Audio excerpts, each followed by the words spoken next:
Hoje a gente vai ver, né, assim, nessa aula a gente vai ver os aspectos básicos da estruturação das sessões de biodança, né?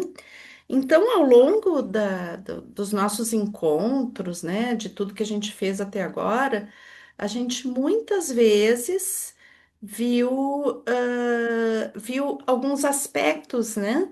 A gente conversou sobre alguns aspectos da, da estruturação das aulas de biodança, principalmente da forma como a gente trabalha aqui na escola, né?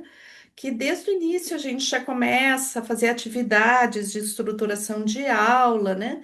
Então, vocês têm familiaridade, já viram um pouco dessa teoria, mas talvez não de uma forma tão estruturada como a gente vai fazer agora. Então, aqui a gente vai fazer uma síntese, né?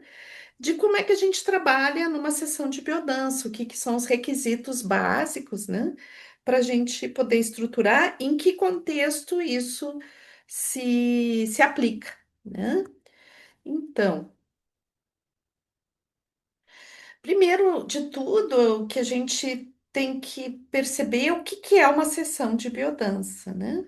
Então, a sessão de biodança não é como uma aula, lá sei eu, de ginástica, uma aula de qualquer outra coisa, né? Onde a gente está numa linha do tempo, onde a gente está num estado perceptivo e continua, né? Então, ou fazendo exercícios físicos, ou fazendo ah, um desenvolvimento teórico, mas que, na realidade, a nossa percepção, a nossa forma de estar no mundo não se altera quando a gente faz a maioria das aulas que a gente costuma fazer, né?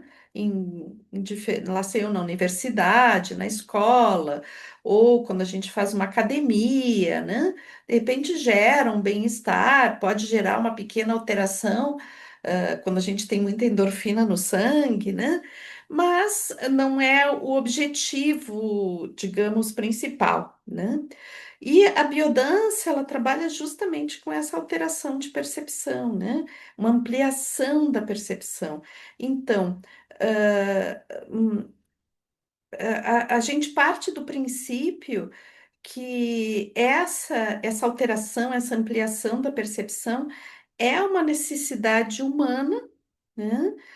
É algo que a gente tem potencialmente eh, inscrito no nosso DNA, né? A gente tem essa capacidade de ampliar cada vez mais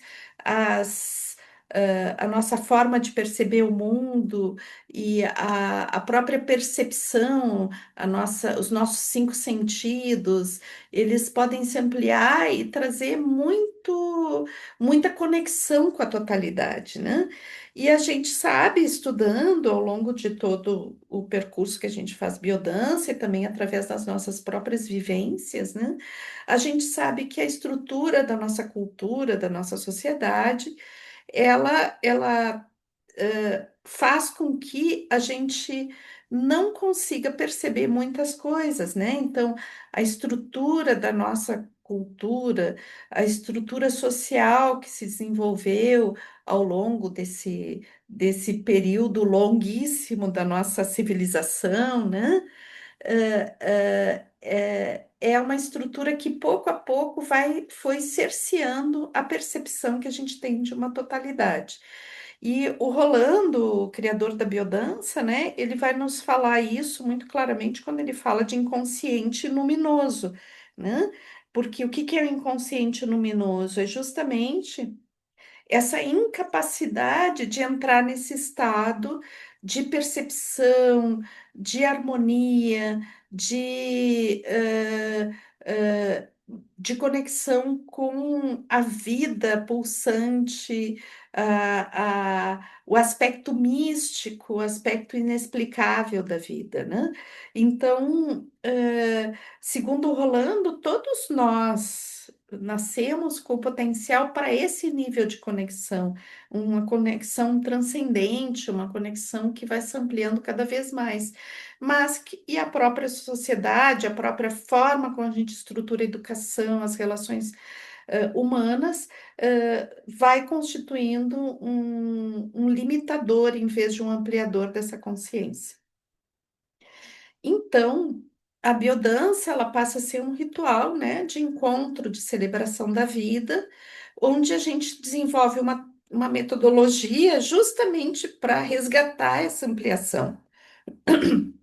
Então, o que a gente vai trabalhar, né, nessa ampliação de consciência é uma dissolução, né, da linearidade do tempo. A gente sabe que o tempo ele é uma percepção, essa coisa linear do tempo, ela é uma percepção também criada estruturalmente por nós, né, pela nossa estrutura social.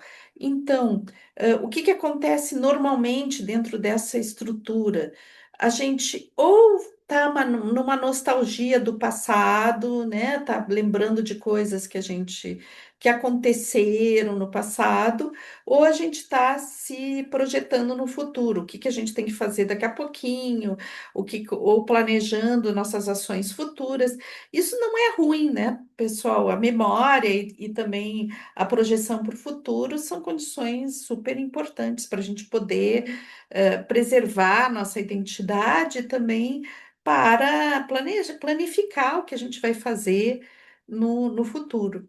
Mas o que acontece na nossa cultura é que a gente tende a estar sempre nesses dois planos, ou no passado ou no futuro e ter uma dificuldade imensa de viver o presente, né? E é super linda essa palavra em português, presente, né? Porque presente é o regalo, né? É algo que a gente recebe como uma bênção, como algo importante, de valor, né? E também o presente é o tempo que a gente está vivendo no aqui e agora, né?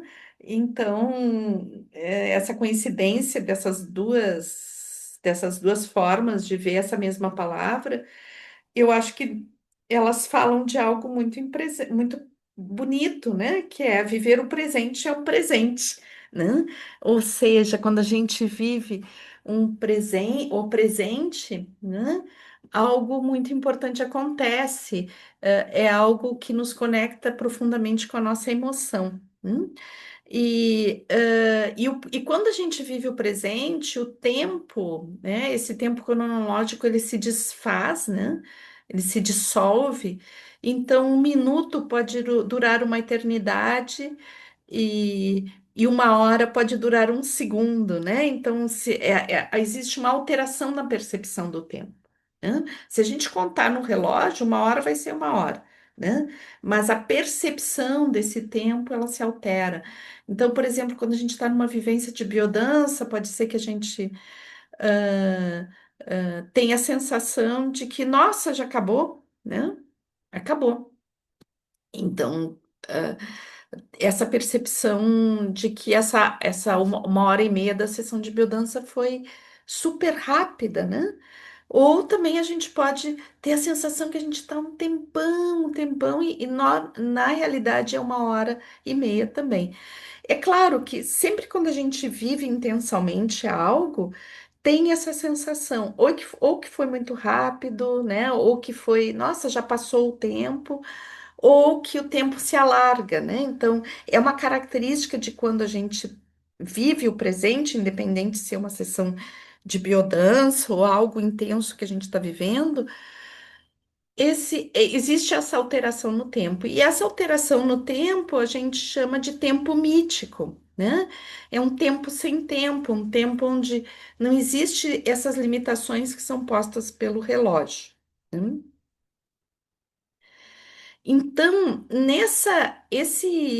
essa dimensão, né, ela se dá, a gente consegue criar essa dimensão através da ritualidade que é a sessão de biodança, né? Então, existe um ritual, uma dimensão que ela se altera, ela não é pragmática, né? ela está dentro de algo que é vivenciado através dos sentidos, através das emoções, através da expansão de coisas muito simples, como um olhar, como uma carícia, como um movimento, uma dança, né? Então, para que isso aconteça, todo o ritual, né, para que ele aconteça, a gente tem que perceber que naquele momento, onde a gente está, é o centro do mundo, né? Então, existe eh, essa relação cósmica, né? Que no presente, o lugar que a gente está é o centro do mundo, é o centro da nossa percepção, né? E isso propicia, né, nessa dimensão alargada, tempo e espaço, né?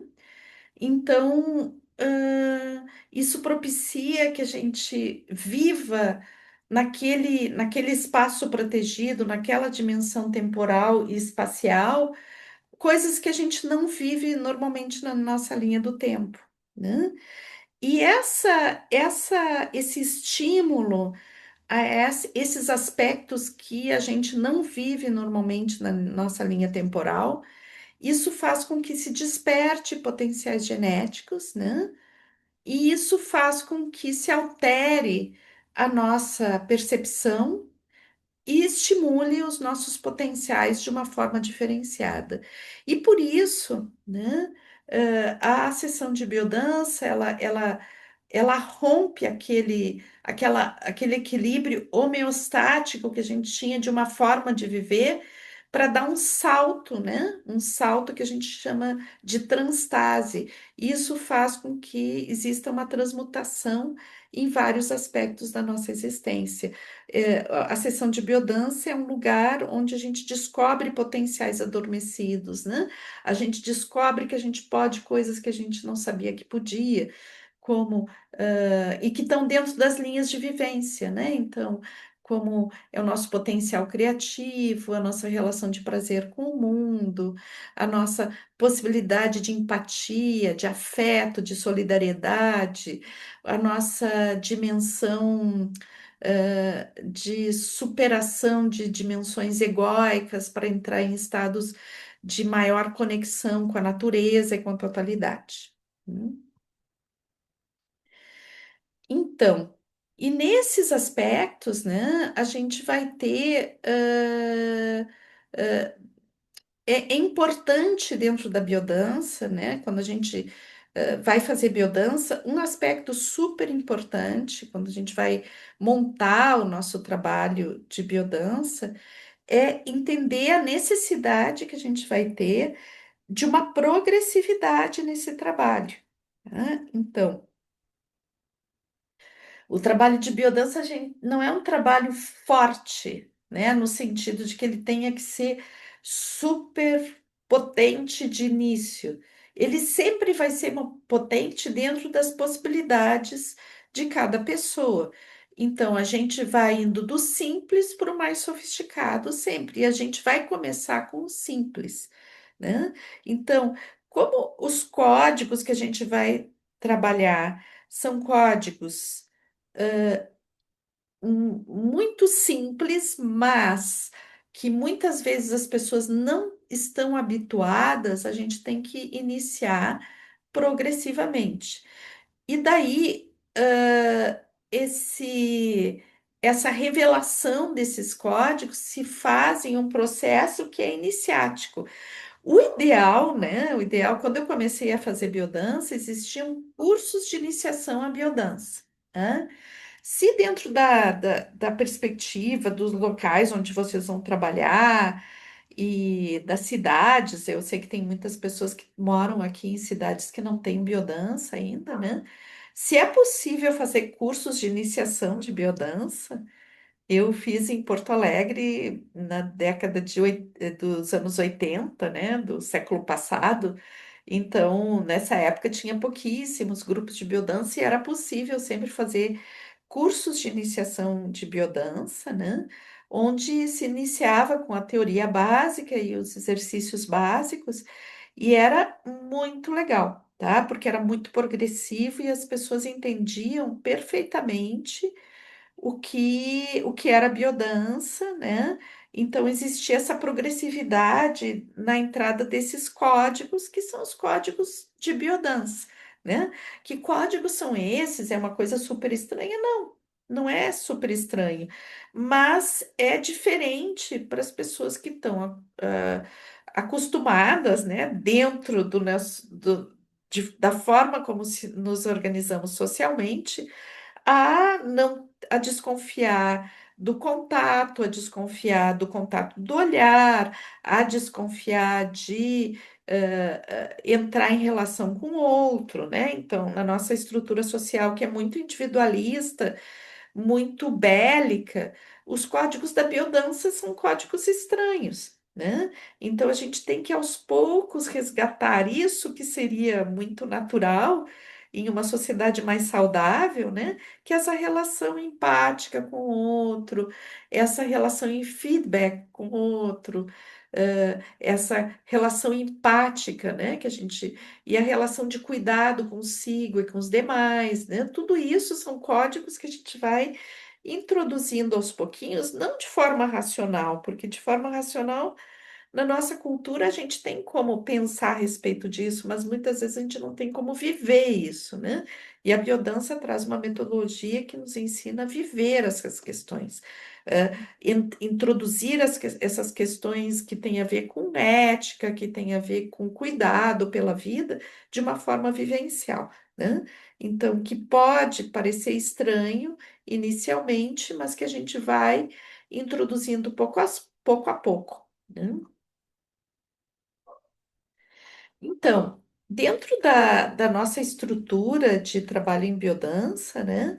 Então, a gente vai ter diversos níveis de aprofundamento do trabalho, tá? Então, a gente inicia com classes para iniciantes, com um trabalho para grupos iniciantes, tá?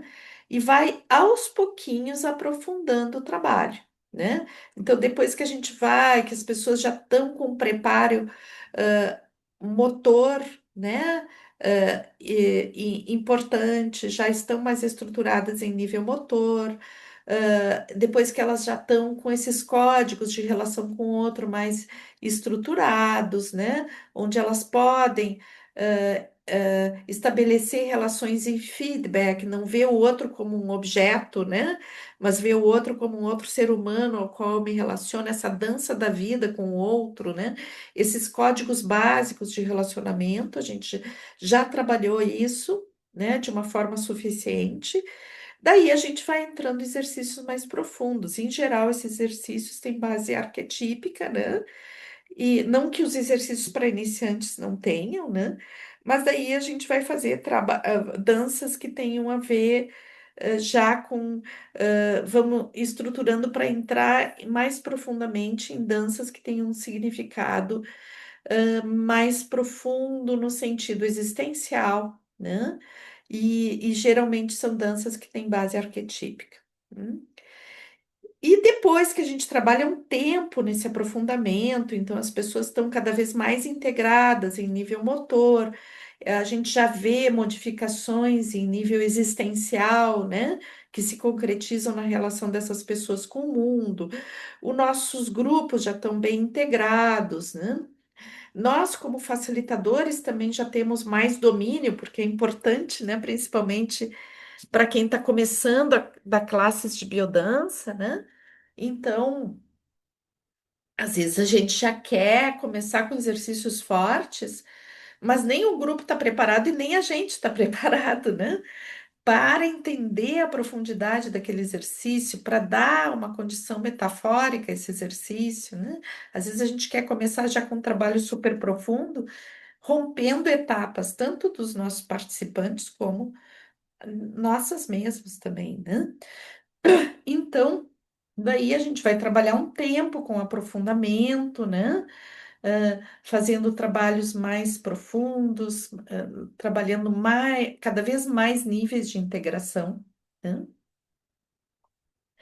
E daí, quando a gente está já um tempo legal trabalhando com essas questões e o grupo já está bem integrado, daí a gente começa com a radicalização das linhas de vivência, que então já são trabalhos bem mais profundos, né?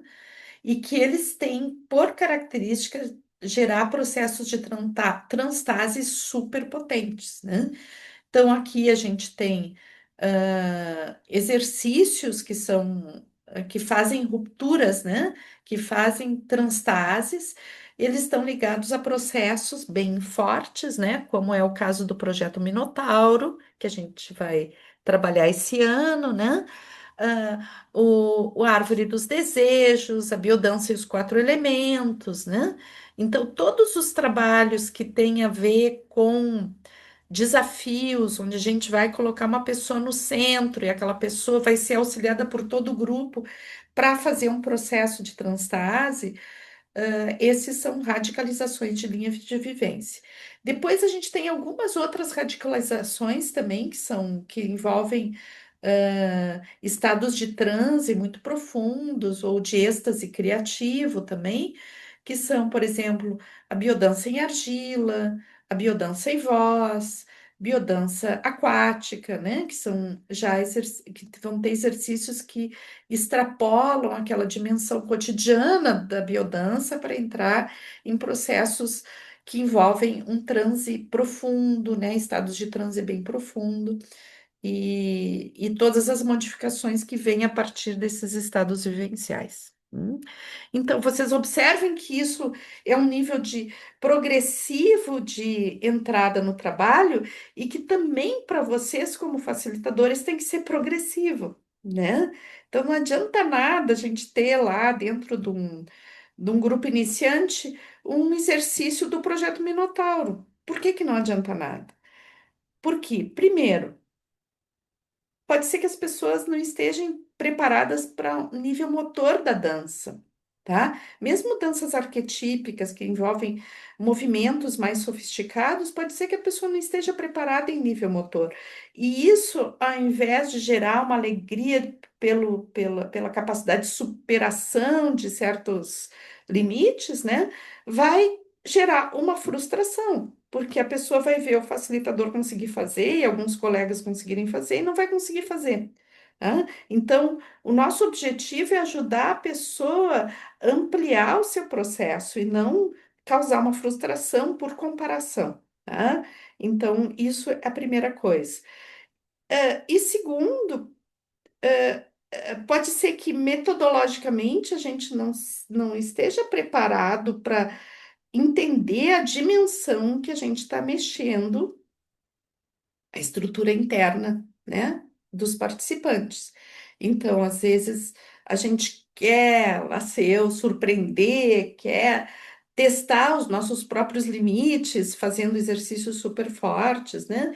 Ou às vezes a gente acha que a biodança, aquela para iniciante, é muito superficial, então a gente quer fazer, porque tem outras metodologias que trabalham com processos super radicais, então a gente quer, né?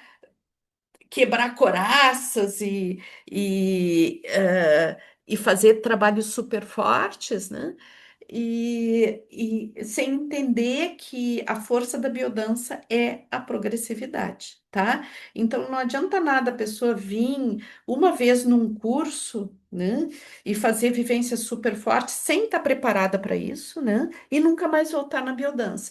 Biodança é algo que a gente pratica, né? Então é importante ter o grupo semanal onde a gente vai trabalhar o iniciante, depois o aprofundamento. Só um pouquinho, pessoal.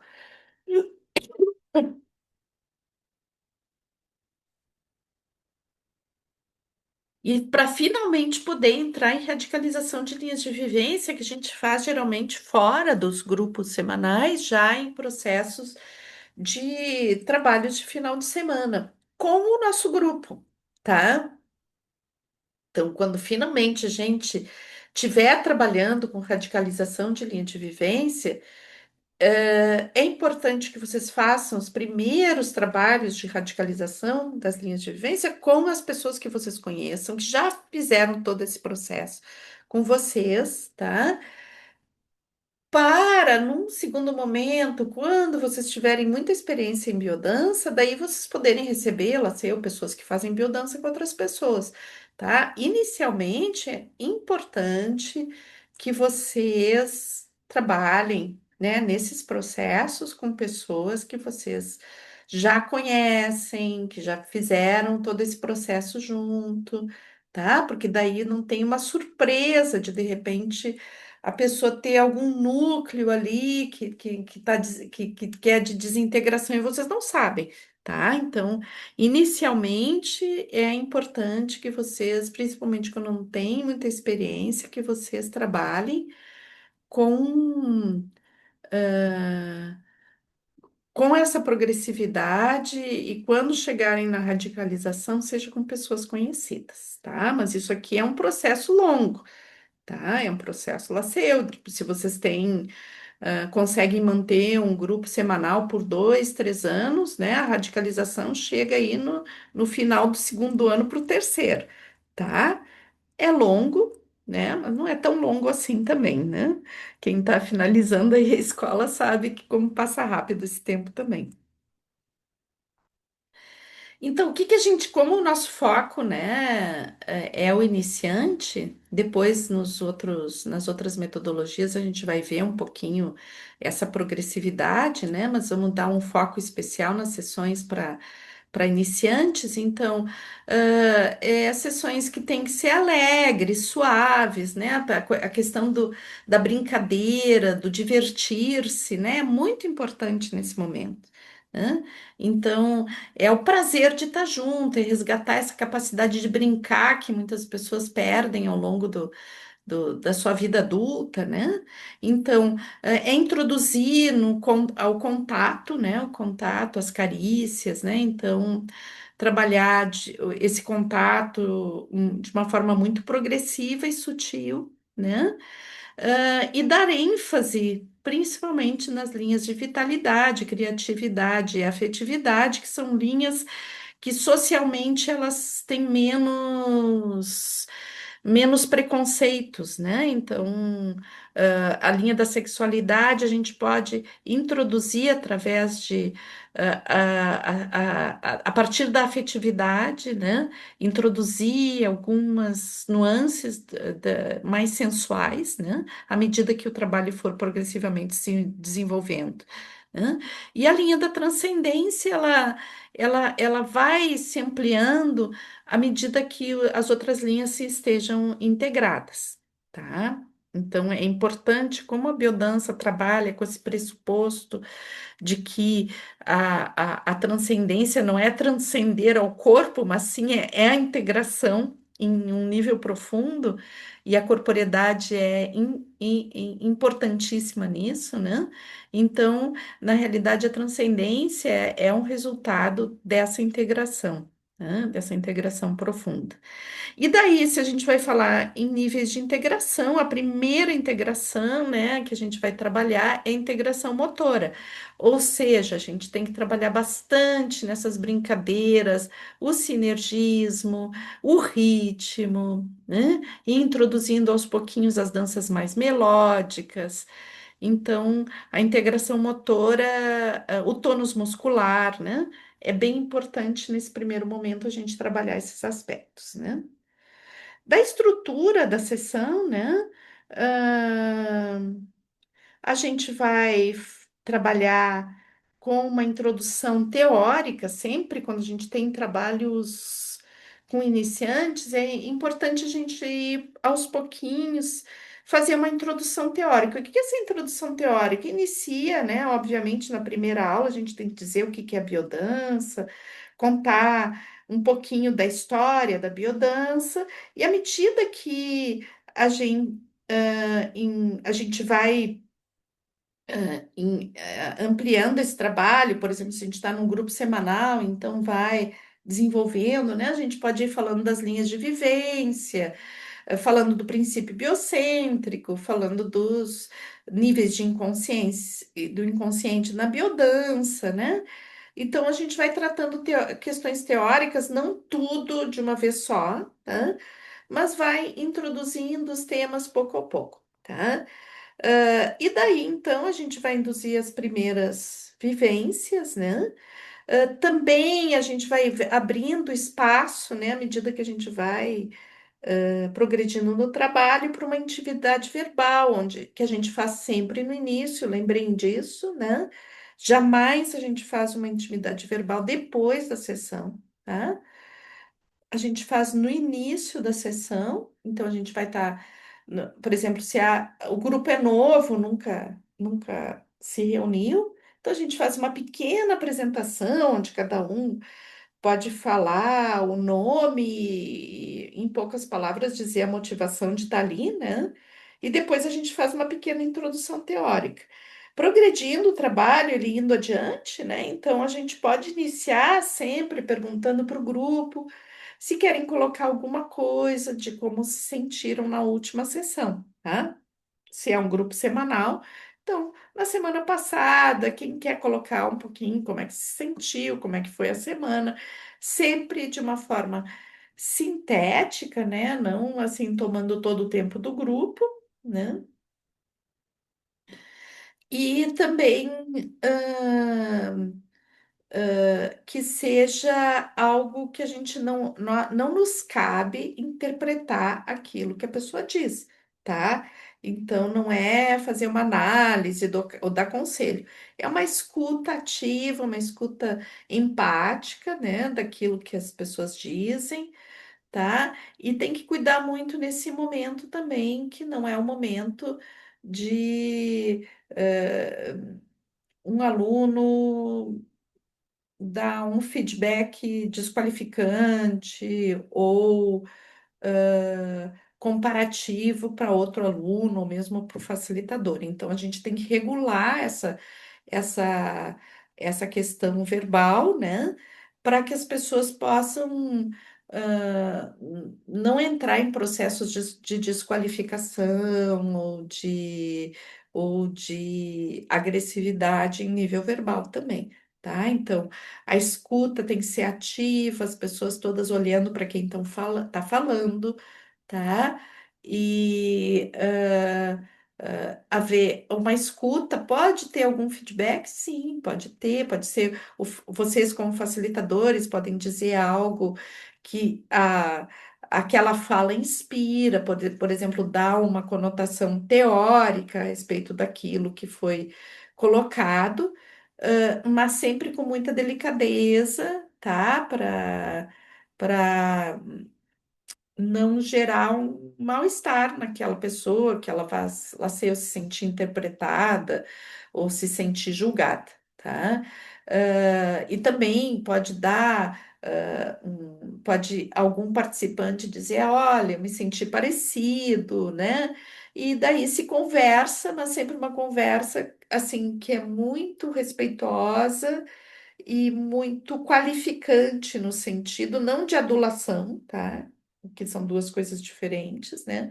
Mas a gente vai trabalhando com o grupo uma forma de se colocar que seja qualificante, vise o aprendizado e não a desqualificação ou gerar um clima de tensão pela questão de agressividade. Quando existem colocações que são desqualificantes, interpretativas ou ou comparativas, a gente pode, de alguma forma sutil, se for possível, de uma forma sutil, dar um pouquinho de limite. Se isso não é ouvido, não é, então daí o limite tem que ser dado de uma forma mais forte, tá? Porque a nossa responsabilidade é a qualidade desse momento de troca verbal, tá?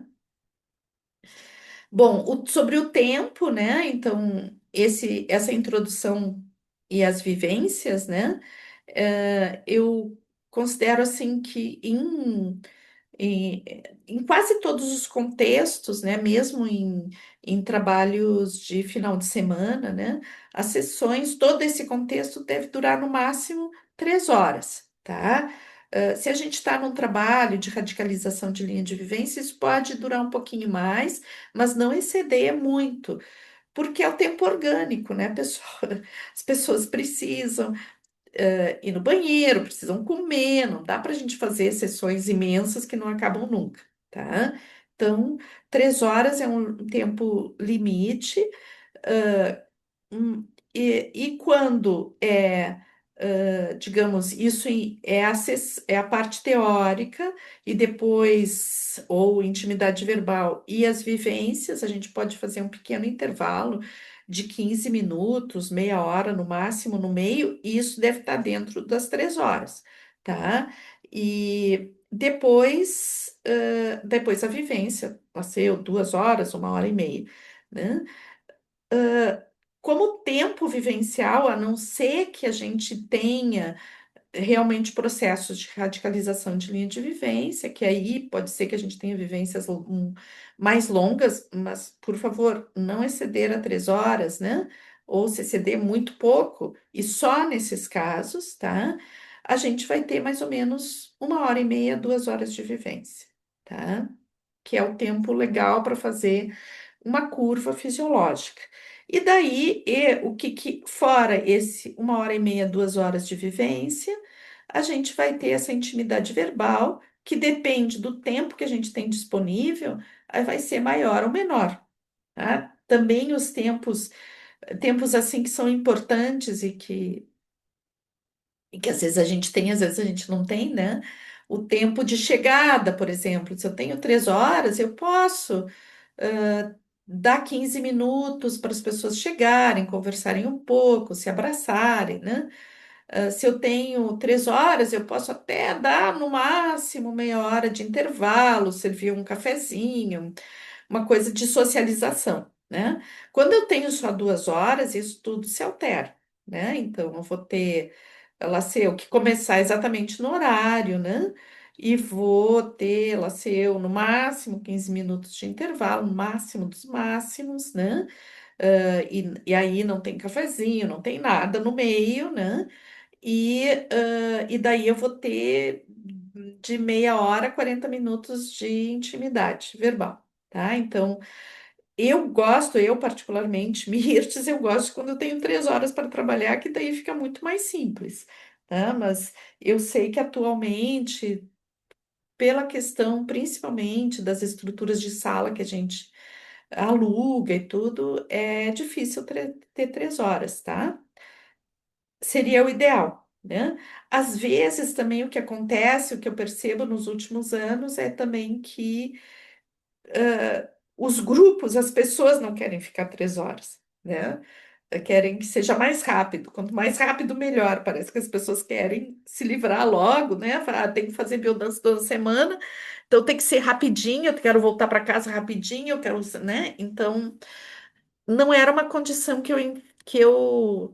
eu encontrava lá nos anos 90, né? Quando eu tive muitos trabalhos de grupo semanal, né? Eu fui percebendo que à medida que nos anos 2000, primeira década, isso foi aos poucos reduzindo esse tempo disponível, tanto das salas como das pessoas, né? E hoje em dia é mais comum a gente encontrar trabalhos de 2 horas, tá?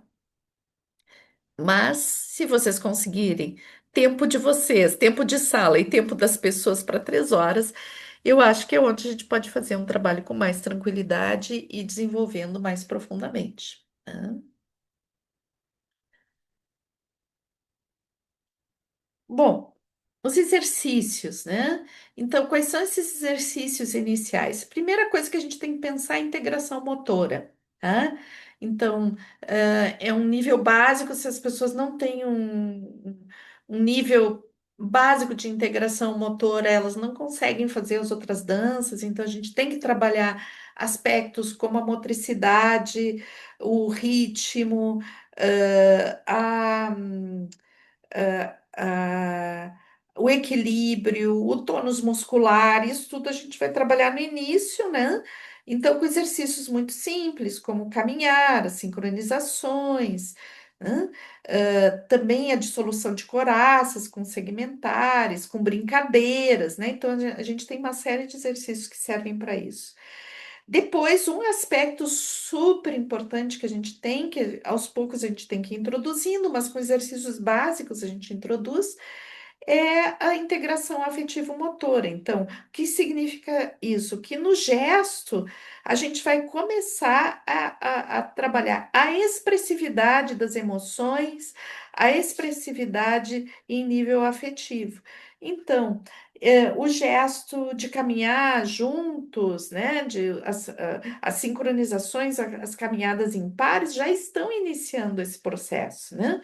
Depois, quando a gente vai introduzindo também exercícios como sincronização melódicas, eutonias, tudo isso a gente começa a trabalhar essa integração afetivo-motora. E nisso a gente já vai estar iniciando um trabalho, né, de uma comunicação afetiva e de comunhão. Então, também nos introduzindo pouco a pouco a carícia, digamos, os paradigmas básicos da carícia, que é essa linguagem das mãos, né? Que tenha muito a ver com feedback, com respeito, um desenvolvimento da motricidade fina em nível de como eu vou tocar o outro para que seja uma relação onde eu desenvolvo a sensibilidade, a sacralidade, né, desse contato. Então, é algo que tem que ser introduzido aos pouquinhos para as pessoas entendam, né? Que biodança não é um toque de massagem, de compressão de pontos, ou que também não é utilizar o outro como se fosse um objeto de passar a mão, né? Mas sim que tem uma relação muito sensível, muito sutil, muito respeitosa, muito de comunicação mesmo, né? Então, e depois, aos pouquinhos, então, a gente vai ah, introduzindo os primeiros exercícios que têm um caráter mais de expressão do potencial genético, que são os primeiros exercícios também que a gente vai trabalhar em nível arquetípico, né? Então, aqui a expressão do potencial genético é quando a gente traz essas danças que têm um caráter um pouco mais sofisticado e que exigem uma certa integração motora, que a gente vai introduzindo aos pouquinhos, né? Então, elas vão ajudar na expressão do potencial genético. Então, danças como as primeiras, código 1 e 2 das posições geratrizes, danças como a dança da semente, a dança yin e yang, algumas coisas de dança livre, né? Então, a gente vai introduzindo aos pouquinhos essas danças à medida que as pessoas tenham integração motora suficiente, né? E daí essas danças vão progressivamente ampliando o nível de integração para que a gente introduza depois, a gente possa ir aprofundando o trabalho, né? Então, aqui vamos ver como é que se constrói a própria classe de biodança, né? A seção de biodança, em que se baseia, a gente coloca qualquer exercício ali. Então, aqui a gente vai ver onde é que está a curva da aula, né? Então, a gente pensa que a curva, onde é que saiu essa curva? Onde é que ela está dentro do nosso modelo teórico? Então, né? Aqui está o modelo teórico de biodança, né? Então, a gente tem aqui o potencial genético, aqui a expressão, né?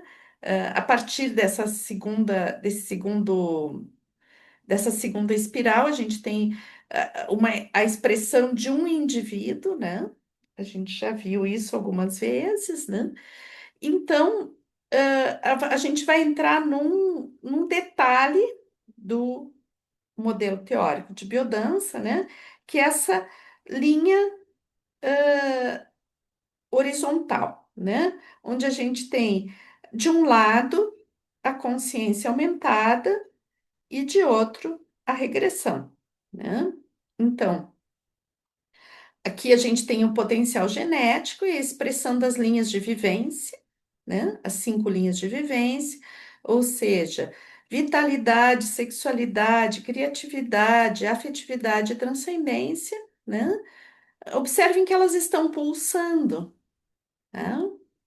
Então, a gente sai do nosso potencial genético, que pode ou não estar expresso, rumo à expressão desse potencial genético, rumo à integração, tá? Então, esse dentro do modelo teórico de biodança.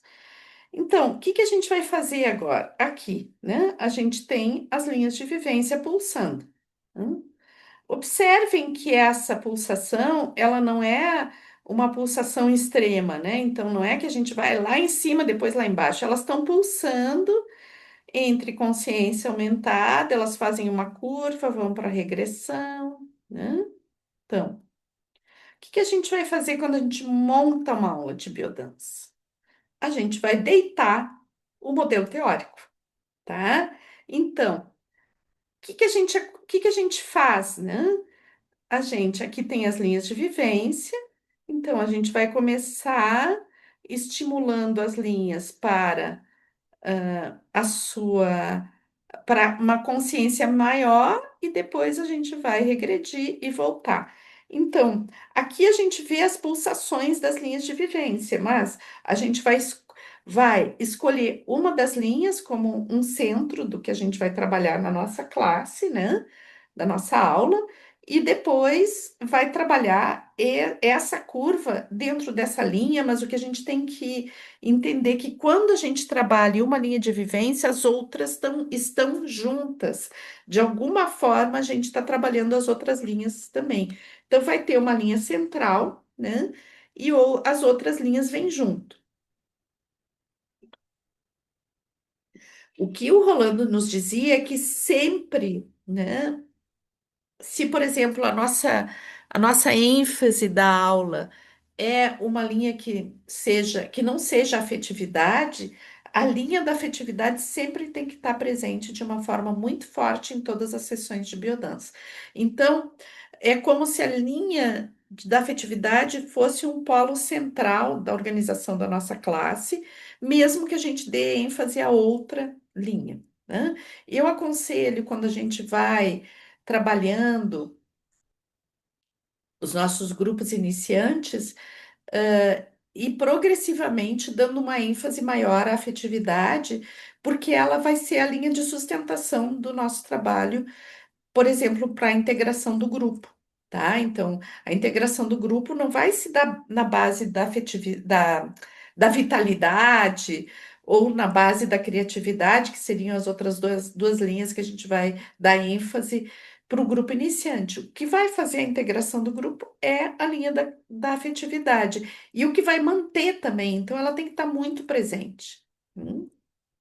Então, opa, aqui a gente vai ter, né, um resumo, né, de como a gente vai trabalhar. Então, a gente vai progressivamente ativando o grupo, né, ou seja, a gente vai fazer trabalhos que tenham uma ênfase na consciência aumentada, e isso fisiologicamente tem a ver com exercícios mais adrenérgicos, né?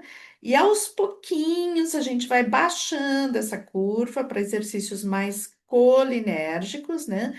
Ou seja, mais regressivos, a gente vai ter um pico aqui, né? E depois a gente vai aos pouquinhos trabalhando a saída, né? Então, existe um processo de ativação no final, no início e no final. Por quê? Porque as pessoas não podem sair regredidas, elas vão estar muito abertas, muito sensíveis. Então, eu preciso dar uma ativada para que elas consigam, por exemplo, dirigir até a casa, né? Se relacionar com as pessoas aí na rua que não fizeram biodança, tá? Se a gente tá num final de semana, num trabalho, no meio do trabalho, e as pessoas não têm que sair, vão ficar dormindo no local e tudo, então eu não preciso ativar tanto, né? Ativa um pouquinho só e as pessoas vão continuar ali, meio num processo juntas, de vivência, de interação mais afetiva e tudo, né? Agora, se é no grupo semanal, que a pessoa tem que ir para casa, ela sei o que tipo de realidade ela vai encontrar, ou se ela tem que dirigir, ela tem que pegar uma estrada depois, ou um transporte público. Então, é legal que a gente ative um pouquinho mais antes de a pessoa ir para casa.